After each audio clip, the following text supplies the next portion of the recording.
Hi, I'm Steve Shapiro from City National Bank's Entertainment Division, and I thank you to everyone at TheWrap and all of our speakers who have worked so hard to make this year's event possible. I'm honored to welcome you all to today's roundtable discussion. At City National, we've been calling 2021 the year of recovery and optimism. Few sectors were hit as hard as entertainment, but today, the industry is back in action.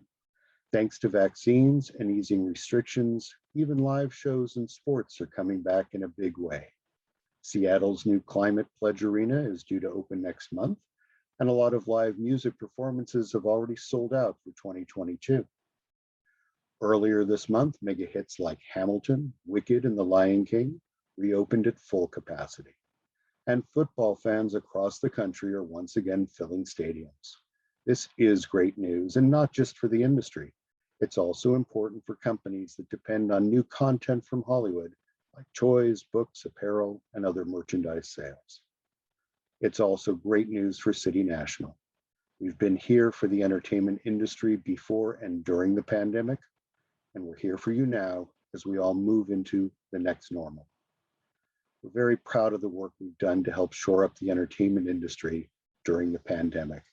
Thanks to the leadership of Martha Henderson, our entertainment banking division secured about 9,000 PPP loans worth more than $1.1 billion for clients. Without those funds, many entertainment companies from coast to coast may have been forced to close for good. But 2021 is the year of recovery and optimism. So now we're looking ahead and figuring out how the industry can meet the changing consumer preferences. A great example is video streaming, which, not surprisingly, really took off in 2020.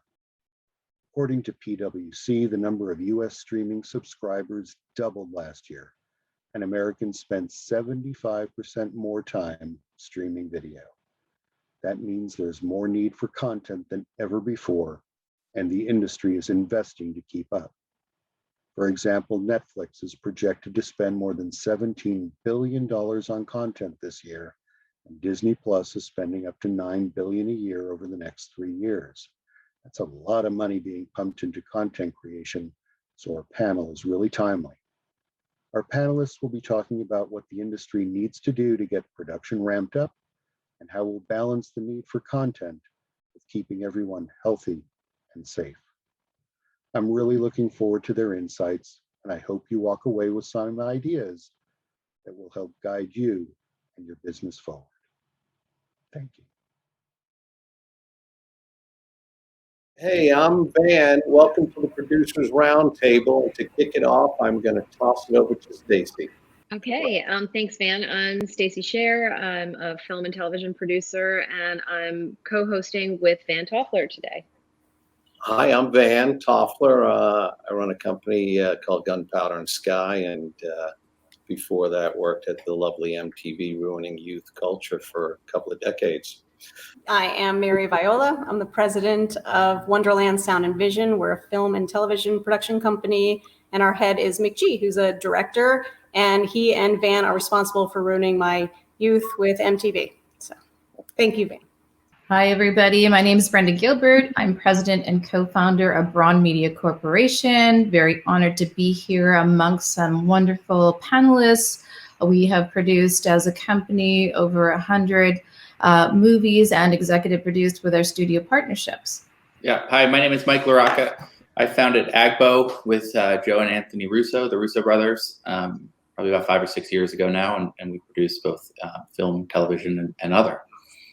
I'm Jeff Clanagan. I'm Kevin Hart's business partner and CEO of his streaming network, Laugh Out Loud Productions. Hi, I'm Duncan, Crabtree-Ireland. I'm the National Executive Director of SAG-AFTRA, which, for anyone who might not know, that's the Screen Actors Guild and American Federation of Television and Radio Artists. And we're the union that represents performers working in front of the camera and behind the microphone in the entertainment industry in the US. Hi. So, Van, why don't we just start by asking everybody what they've been working on during COVID? Why don't we start with Brenda? We've been very busy producing things at BRON Media Corporation across our companies. On the film side, we have filmed a movie called Solitary in Canada. another movie called Surrounded in the US, and another movie called Monkey Man in Indonesia. On our animation side of things, we actually launched a company called BRON Digital, supported and powered by Epic Games, using their Unreal game engine to be multi-purposable, so that we can use that for interactive games. So we have two premium animated series that are in production, post-production right now, and then one that we are going to be in production very, very soon. We also launched another company called BRON Life, which is our non-scripted sector of the company. So we're on production on multiple documentaries and docuseries, and we will be delivering to HBO the Nicki Minaj series later this year. We also have our TV group that has been incredibly busy, led by David DeVoli. We are filming currently Call My Agent, which is the British remake in the UK. We also we finished filming and wrapped in Italy on That Dirty Black Bag. And also we finished Kin in Ireland, and it debuted on AMC just last week. So we have been particularly busy with launching two labels, and then also incredibly busy on the film and the animation side of things. I think Stacey's laughing because all she did was drink alcohol. I did a little bit of that as well. So I'm not one to judge. Pretty productive drunk. Yeah. So on that note, with Van maligning my character, how about you, Jeff? We've actually been also extremely busy during COVID. We were actually, I think, the guinea pig for the industry is that we produced Kevin Hart's Netflix stand-up special. We were the first production to basically ramp up with a live audience, which was over a year ago. And that, obviously that was an experience because nobody had done anything with a live audience. So what we did, we actually recreated. Typically Kevin Hart does big arena shows, but we kind of brought it down intimate and, basically did a special in his living room. So we actually recreated and built the living room on a sound stage, brought in an audience, everybody masked up. So it was a challenging experience because we had to get the city to sign off and everybody signed off. But it came out really well. We also, made a pivot, right at the beginning of COVID and launched our animated division. So we have an animated special that will be coming out on Roku in November. And then I just wrapped, which just aired on Peacock Network and NBC, is Kevin Hart's stand-up, his talk show, Heart to Heart. And we did an Olympic commentary special on Peacock with Kevin and Snoop that kind of went viral. So those are the big ones that we did during the pandemic. That's incredible. Mary?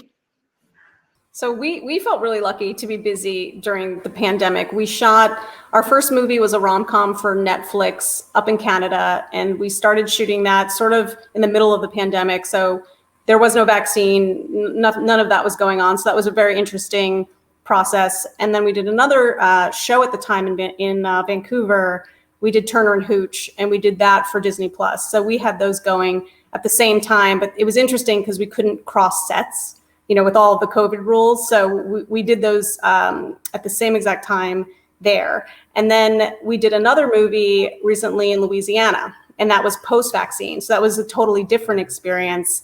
There was a lot that was better and a lot that made it more challenging, which I'm sure we'll get into later on in this discussion. So we did that. And then we're in prep right now on True Lies for CBS. We're doing that in Louisiana. We're also shooting another movie for Netflix called Uglies. And that's where I am now in Atlanta, getting ready to start that, and both begin in October. So I realized I should have launched an animated division. I missed the boat on that. Jeff and Brenda knew what they were up to, and I completely dropped the ball. So that will be my next endeavor. Mary, I don't think you dropped the ball at all. I think there's always opportunity. And you, Brenda. You are always wanting to collaborate. I'm fully the slacker here, but we'll get into that later. Mike, what have you guys have been busy? We've been busy. We're going to start an animation division right after this with Mary. So that's the next step here, which we're excited about. Deal At me the in. beginning of the pandemic, we felt really fortunate that we didn't have anything in production when we first shut down. We actually wrapped a movie here in LA for A24 on March 12th. So if you remember, the sort of 13th was when everything really shut down. We also had Extraction in the can and awaiting release, and we had finished Joe and Anthony's movie Cherry.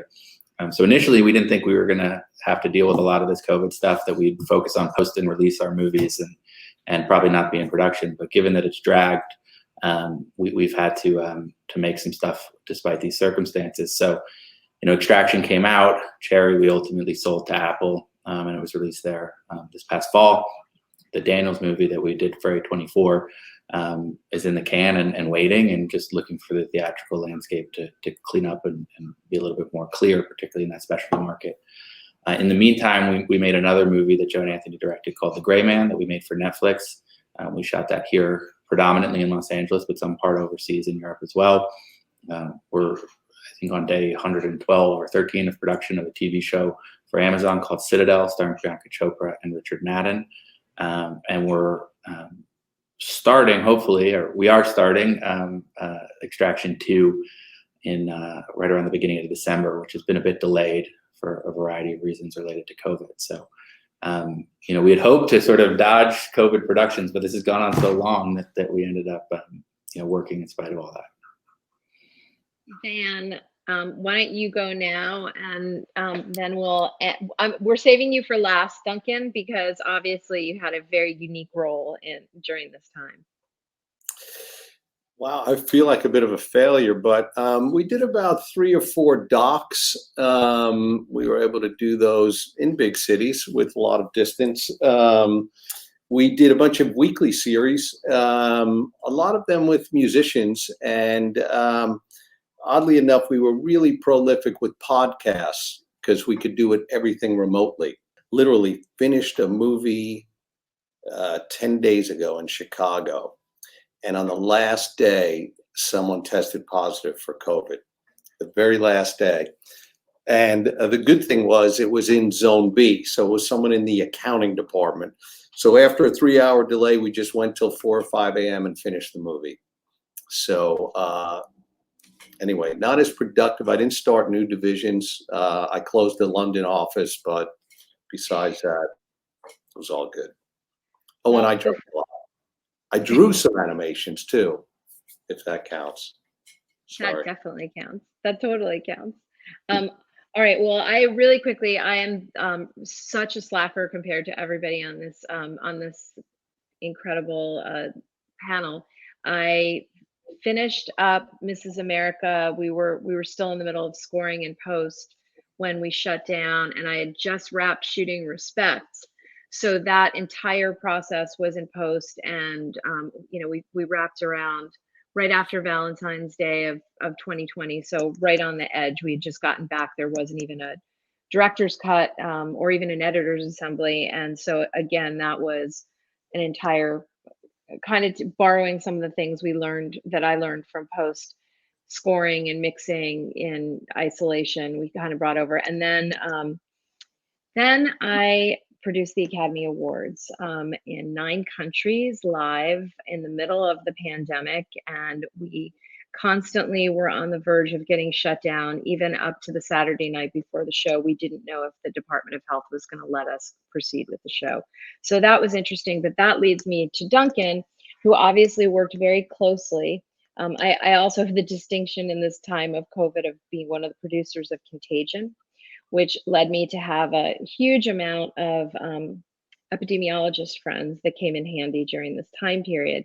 So Duncan, I just wanted you to talk a little bit about your interaction, particularly with the DGA, because I think that SAG really protected the entire industry by ensuring that that AMPUS would adopt the DGA safe way forward that Stephen and our Contagion team really put together for the industry. And just to note, up until Delta, there was a less than 1% infection rate, I think, in our industry, which was one of the best industries, certainly in the United States. So I think we all have a lot to be proud of, but you guys were the muscle to make it happen. Well, thanks, Stacey, for that. First of all, I just want to say it's so great to hear from all of you, like how much work you all put in to keep the industry going. And I know the kind of creativity and ingenuity that the entire production community had to bring to bear to make the industry, to enable the industry to return to work. And that was our first priority from the moment of the shutdown, was to find a way for our members and everybody in the industry to get back to work in a safe manner. And so, that started out with a few different pieces, but ultimately, I completely agree with you. The partnership with the DGA as well as IATSE, the Teamsters and Basic Crafts, it's unprecedented. I mean, all of us work together all the time, and we obviously have close relationships, but it's not the ordinary course of business for those different unions to all bargain together or to come up with just one thing. But I think we all figured out, and the DGA leadership certainly was essential to that. Steven Soderbergh was personally involved, which was great, because his knowledge from the work done to do Contagion was obvious, and his passion for it as well. But there were a number of people who really fought hard to make sure that we could present a single clear set of guidance to the industry. And I think, I'm guessing probably all of you would agree, if this would have been handled by each of the unions coming up with their own set of safety protocols that were all, somewhat similar, but all kind of different, the chaos that would have resulted would have been almost impossible to navigate effectively. So I think we realized very early on that doing this together was key. And I also want to say, this wasn't bargaining as usual either. When we sat down with the AMPTP to talk through the return to work agreement, yes, it took a long time. Yes, there were a number of issues that we didn't see eye to eye on at the beginning. But I do have to acknowledge that the studios, the networks, the streamers, producers in general, really, I think, came to the process with the same kind of focus we did, which is, how do we keep people safe? How do we stop productions from shutting down again once they start? How do we make it so the industry can survive and hopefully thrive? I do want to just say two other things. One being, I want to specifically acknowledge the PGA. We worked very closely with them. They don't bargain with the AMPTP in the same way that we do, but they were with us. I met with them usually once a week for most of the first part of the pandemic, so that we could all be on the same page together. And I know independent producers in particular have been really, really hard hit because of the insurance problems and how that affects financing. And so I just want to really acknowledge that's been a pain point, I think, for a lot of people in the industry, both our members who work often independent productions and independent producers themselves. So I think that's an area we're still trying to focus on and figure out how we can help the independent production community get back to where they need to be. That was actually going to be my follow-up question to you, because I was on the PGA COVID safety panel. And, obviously I know how often Lori, and Susan were meeting with you guys. And we talked a lot about, and I think, Brenda, this is something interesting for you, because you guys do finance things in so many different areas. It's one thing for Netflix or Apple to kind of eat a 10% overage. But for a company that finances things at all different levels, you guys were so busy. How did it affect you? Yeah, it was very interesting, of course, especially the insurance on a per project basis. And we, to date, are self-financed. So we don't have any corporate backers. So definitely did impact us, and also made us have to think in a very innovative and creative way in adapting, and obviously safety first and foremost, and also thinking about things in a very different way, just in terms of how did it impact every crew member, how does impact every aspect of talent above the line as well, and also thinking about it in a way that there was a department that was created amidst the pandemic. We now have COVID health and safety department, which we never had before. So it has, definitely, as an indie filmmaker with one foot, BRON Media Corporation, alongside my husband, who also founded the company, we have one foot in the indie space with, the filmmaker first approach. And then also we have our multiple studio partnerships. We have to really think about, COVID and all the extra expenses that affect all of these different projects by way of the budgets. Hey, Van, why don't you drive for a little while?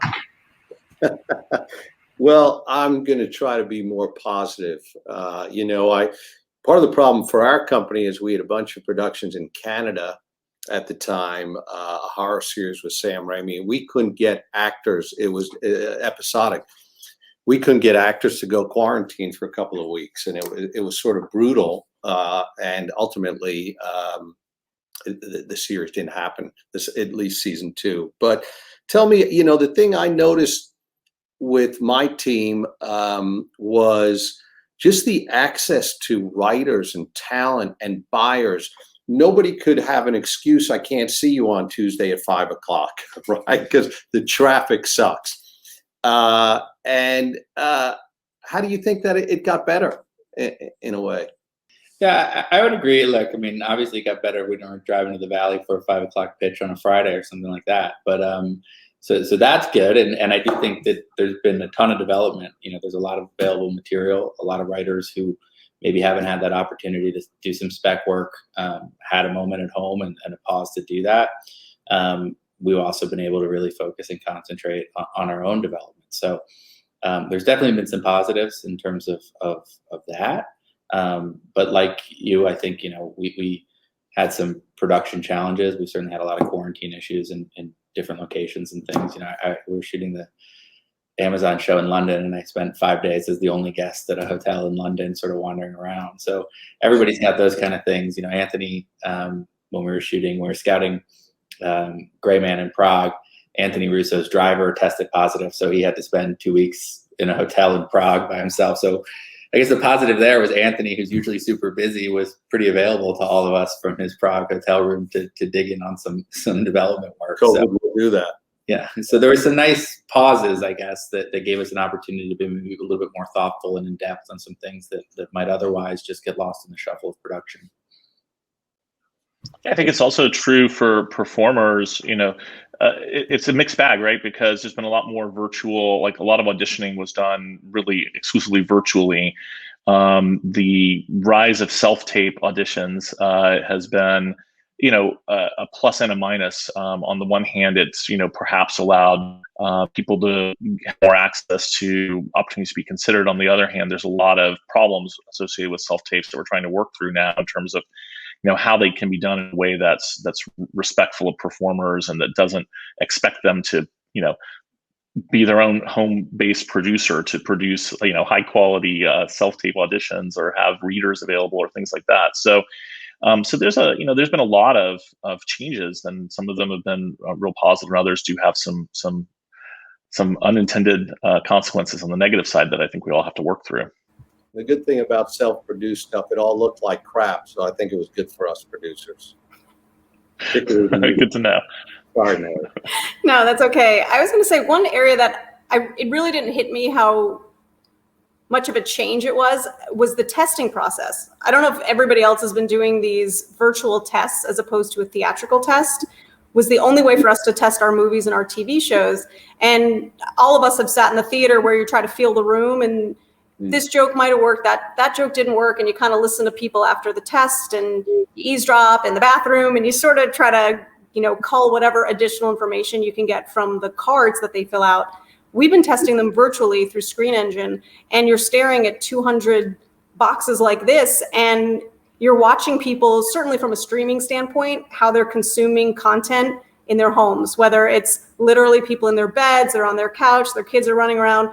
And it's so interesting how you can see the moment that everybody gets on their phone or people don't leave or they're maintaining contact. You can see exactly what jokes are landing when people leave the room. It was a completely different experience, some positives and negatives, but that was one big change that I noticed, was that. I have to say, we did it both ways. We did a bunch of virtual ones with Screen Engine before we were able to get into a theater to test Respect. And I found it interesting, but creepy. I also think if you're planning to have a theatrical release, it doesn't give you quite all the information that you need. It gives you the information about somebody who's going to watch something multitasking. 100%. But it doesn't give you we had I felt like it was a huge difference when we finally were in a theater. What I did think was interesting was I didn't feel comfortable flying back east for the first test when the theaters in New Jersey opened. And they set up night vision cameras, and I watched at home 4 screens.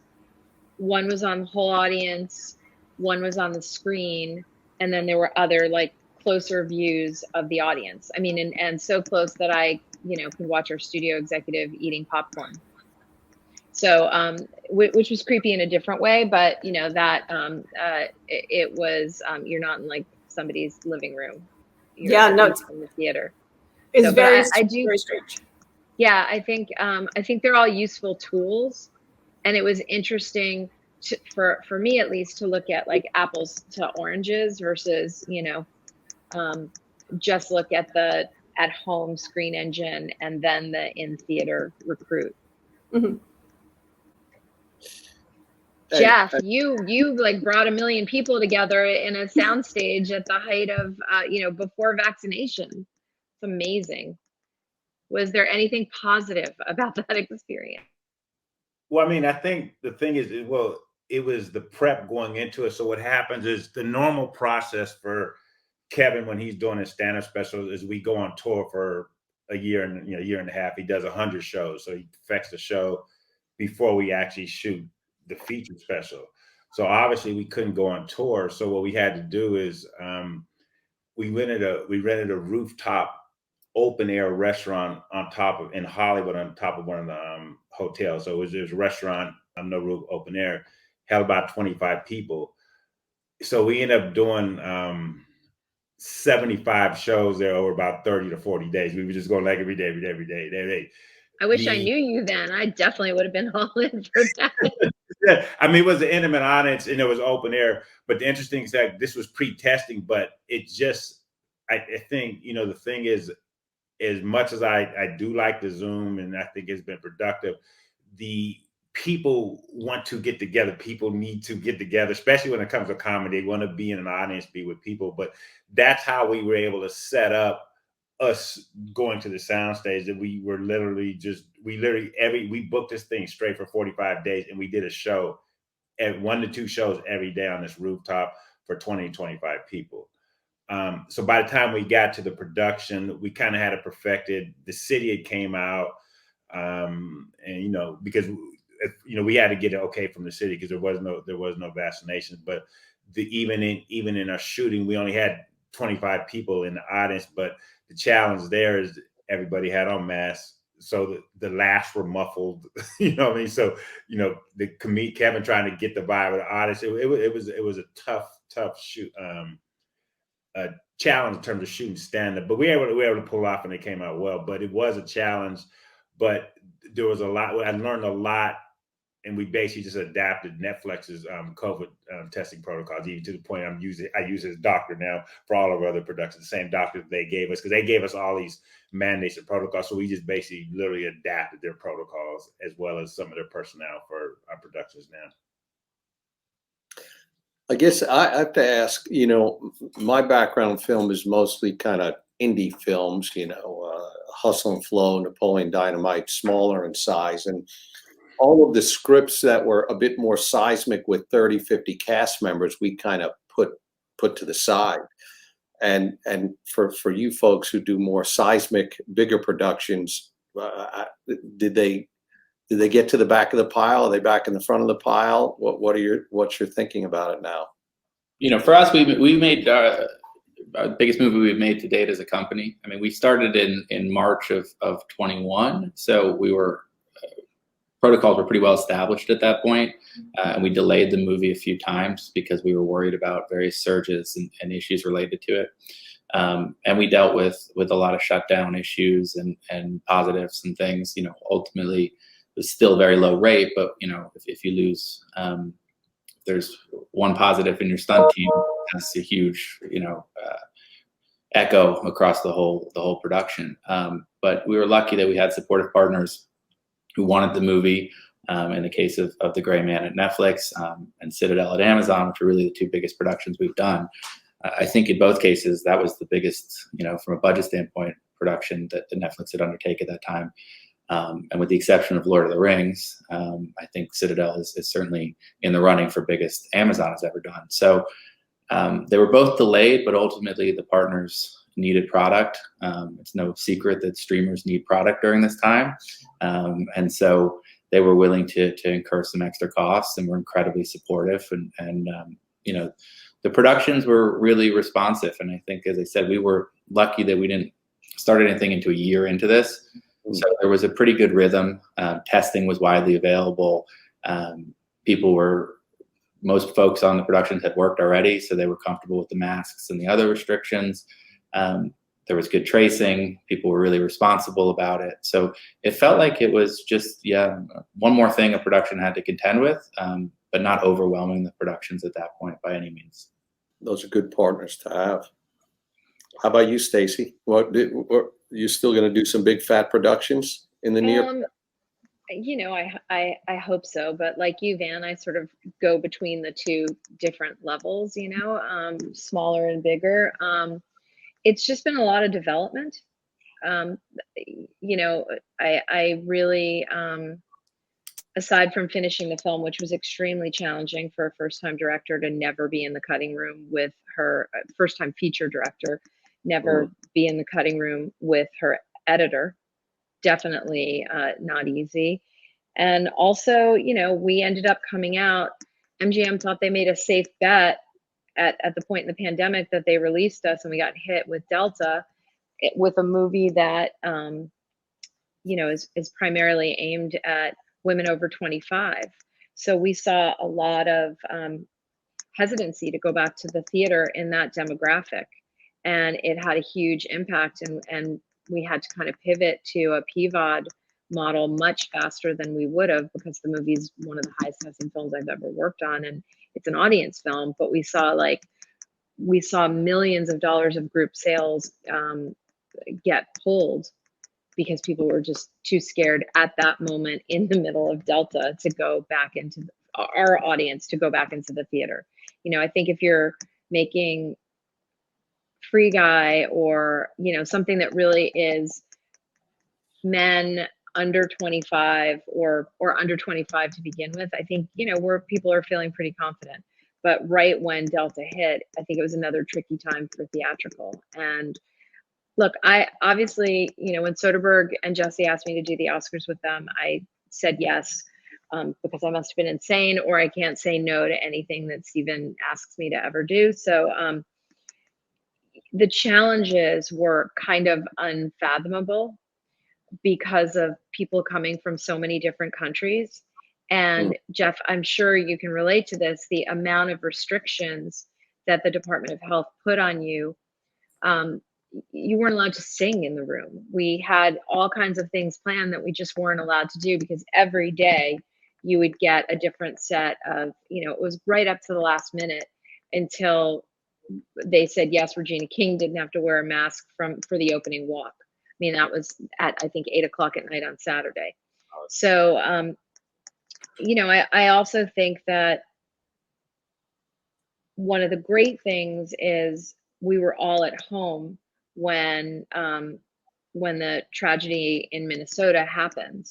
And I honestly think that if people weren't home for what happened, for George Floyd's murder, and also for the trial, there wouldn't be real change. People would have been busy, but I think that the eyes of the entire country were watching, and the eyes of the whole world, and they couldn't turn away. And I think that is really resulting in more than lip service for different voices to be present in storytelling. So I do think that there are positives that have come out of our time at home, and innovations. I think we can do ADR in a different remote way. There are so many actors that I worked with that were in like a linen closet or something like that, finishing their ADR. Chris Bowers, figured out how to score at home and work with the musicians and, deal with, and do the sessions over, different programs that were developed. So I think there's definitely innovation. And for me, it was great meeting writers and filmmakers from, all over the world that I would have thought I needed to take that UK trip or a New York trip or any of those things. It broadens now that storytelling is global. But my final point about the Oscars is that I do believe that spending 2 hours singularly focused on something is a worthy and important thing for human beings.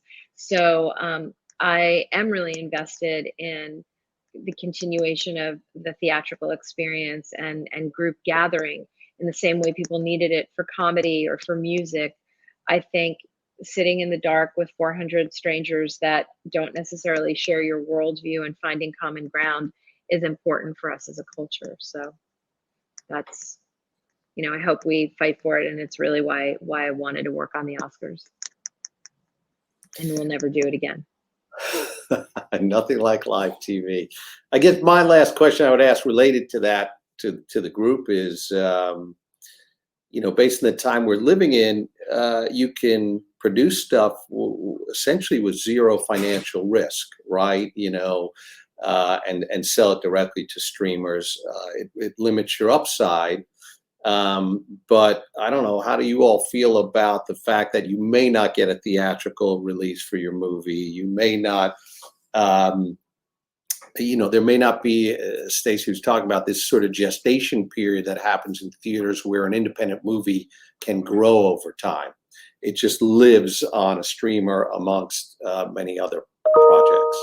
One of the things that we really honed in on during the pandemic, my husband and I and our leadership group, our executives within BRON Media Corporation, is looking at also additional revenue streams. So we have, had theatrical releases, we've had, multiple projects on different streaming services, but really looking at some of the ancillary.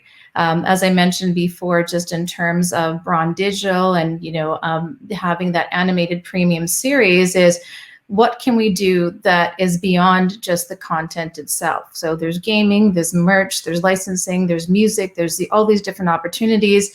You also see much more of these virtual sort of immersive events as well occurring. So you can have everybody from all over the world partaking in something that is cool, and has to do with your original IP. So I think it's just really important to have, the additional revenue streams, but also really supporting and harboring individuals that have not been represented before. We've also been supporting some Black and Brown content creators socially so that they can, garner some relationships, get some visibility, and then get their projects, on a platform, or get an opportunity to work and collaborate with some, prolific filmmakers. It's just, for us at BRON right now, it's just really important for us to see and expand the lifespan of our content rather than just the content itself. You are wonderfully left and right brained. I just want to say that. Those are like cohesive, cogent thoughts. Well done. But I don't, Mary, what are you and McGee thinking about the theatrical experience? Yeah, Stacey put it perfectly. I think everybody wants to preserve that. It's why I'm certainly in the movie business, where those experiences growing up from a child to high school through college and whatnot. And obviously the sands has shifted. That streaming has come in, and we've been really happy. We have, our deal is at Netflix, and a lot of the things we've gone on to, again, our series was Disney Plus. The 3 movies we did were Netflix. We're doing one for them now. We've really enjoyed it. There's something to be said about putting something out into the world and having people I haven't talked to in decades and people around the world internationally getting a hold of your email address, which is good and bad. but getting all of these fan emails from movies that wouldn't have gone necessarily theatrical, that were small but really touching people. And that's been so cool for us. And we had a movie come out during the pandemic that was a feel-good rom-com holiday movie. It was called Holiday, and it broke all kinds of records at Netflix. And that was, again, exciting for us because we tend to make commercial content. We don't shy away from it. We like pop culture, and we realized during the pandemic, a lot of people wanted those types of movies. So for us, we've had a great time with the streaming experience. That's not to say we wouldn't be very sad if theatrical went away. So I think we're all trying to figure out a way. How do we keep it going? I think it does need to shift. We have to be able to get people back in theaters with or without COVID. How do we keep those places in business? Yeah, I think, look, I'm not mad that there's more people to buy stuff, and also it's been a great development to watch through streaming things like documentaries grow, that audiences are now as comfortable watching Money Heist or the French version of Call My Agent or any other, there's a billion Spanish shows that my kids watch. I think that that's fantastic that, we are truly, the United States is catching up to become more global. There's more opportunities for people to watch stuff, I just don't want to see that go also. Obviously, my partners have had a lot of success theatrically coming off the Marvel stuff. And so, our next film will be theatrical. Gray Man we made for Netflix, and we're making a film for Electric State in March, for Universal called Electric State in March. And we feel that type of movie, the big tentpole movie, is still going to warrant the theatrical experience. That audience will still want the theatrical experience. And we're seeing in Shang-Chi proof that thesis is true. So, creatively, we certainly still prioritize it. From a business perspective, we still prioritize it. But we also, to your guys' point, have this opportunity to offset some of the risk associated with those by a more reliable revenue stream in streaming, and also to up our output. Because I think Mary's hitting on it. There was a lot of movies that just weren't getting made because the theatrical was declining and studios were making 10, 12, 14, whatever it was, movies down from the 40 or 50 movies that they were making at their peak. And so to find streaming as an opportunity for that, and I think Extraction to us is a really great example of that, which is a mid-priced action movie, conventional action movie, not CG-driven action movie with a big star. Might not have gotten made if there was only a theatrical avenue towards it, but it got made and it was a big success at Netflix. And so we're finding that both from a business and a creative standpoint, it's great to have, one foot in each category. And to your point, Stacey, there's also these great opportunities. The show we're doing for Amazon, couldn't have existed 5 years ago. It's an English mothership show starring Priyanka and Richard Madden. And then there's as much as 5 local language spin-offs in different territories around the world. So as producers, the challenge of that is enormous and exciting and interesting. And had there not been this global service, there wouldn't have been an opportunity to make something like that. So there's all this great opportunity. But at least for us, we really believe and remain committed to making big movies for theatrical as well. Yeah, I think from the performer. Sorry. Yeah, I was just gonna say from the performer perspective. I mean, obviously, the rise of streamers has enabled the creation of a lot of jobs for performers, and that is a good thing. Clearly, our members also very much are committed to the theatrical model. They want to see movies released in theaters. We are committed to that. I think other unions in the creator space are committed to that too, and so we're eager to help the industry find that path that's going to make sure that the theatrical exhibition remains a really vital part of the overall industry, recognizing that you can't fight technology and that streaming is here and that there's a lot of great things about it. And so I think this is an area where producers and talent have a lot in common and very much want to see, I think Mary said it earlier, very much want to see a really vibrant, vital theatrical exhibition part of the industry existing going forward. Jeff, by the way, do you want to talk about the direct-to-consumer business during this this time in culture? Gunpowder and Sky has a bunch of channels around sci-fi and horror and unscripted with Dust and Alter and Cut, and our traffic is quadrupled. The engagement time is about 100 minutes a session, you know, where people watch TV for about 4 minutes. It's really exploded. I don't know what you've seen. Yeah, actually, it's you said that. That's the part of our business that really grew. Is our, you know, we have an AVOD channel. We're actually launching more channels, but we're getting, you know, 100+ minutes average on a viewing session, which is incredible numbers. But our streaming grew, actually tripled from 2020 to, we've already surpassed in the first 6 months what we did in 2020. So that the viewership is just, it's phenomenal. I think we had, like in 2020, we had 2 billion viewing minutes, and we're already up over 3 billion as of July. So you can just see the numbers, just people are going to these channels. But, you know, one of the things, I mean, obviously, and this is probably a whole different subject, but is one of the things that we saw early on is that when we think about the subscription streamers, you know, the Disney Pluses and the Netflix, is that the average consumer is only going to be able to subscribe to, you know, right now they said 3.5, but I think it's up to, people have 5 subscriptions, even if you include a music subscription. So what we've seen over the last 18 months is on the AVOD platforms, just phenomenal growth on AVOD. But it's really, you know what I say, it's no different from traditional TV. When you had cable and you subscribe to HBO and you have free TV, it's just the same thing. It just happens to be over the top.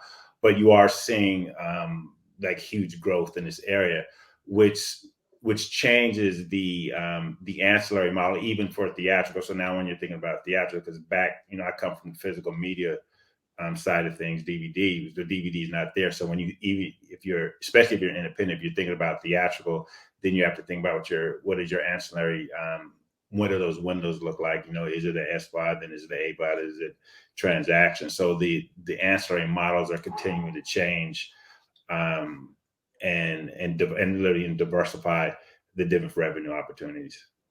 I think that's right. Us fat cat coastal people can't forget that free is still meaningful. People will watch content with commercials for free. Yeah.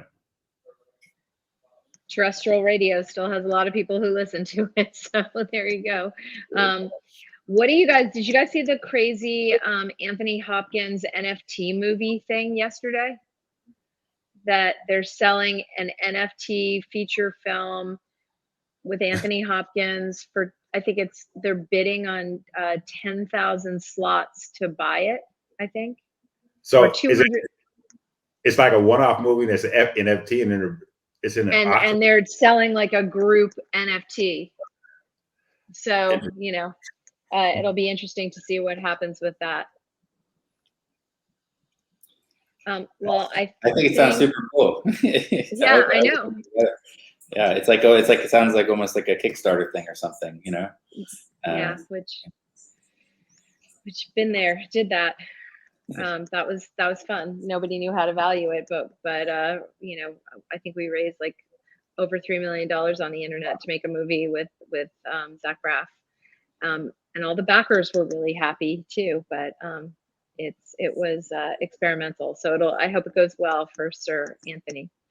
Well, because that was complicated. You had to figure out how to pay your backers once you sold the movie, you mean? No, it wasn't complicated for that reason. It was complicated because the press really went after us for raising money from people. Our backers were thrilled. They had set visits, they had special screenings, they got T-shirts, they had the best time. They shared our trailer so much that it had as many streams as like a giant movie that opened that weekend when they first dropped the trailer. It was more like the "how dare we do that" came really from the press and not at all from fans. So that was interesting. But that's for another panel discussion. I think we're out of time. You guys are incredible. I'm awed by everything that all of you have done, because clearly I just spent too much time in the corner of my living room and should have started the many divisions. And it's been great hanging out with all of you guys and getting to know everyone. I'm fans of everyone here, so. Thanks for having us. Thank you guys. That's great. Thank you. Thank you.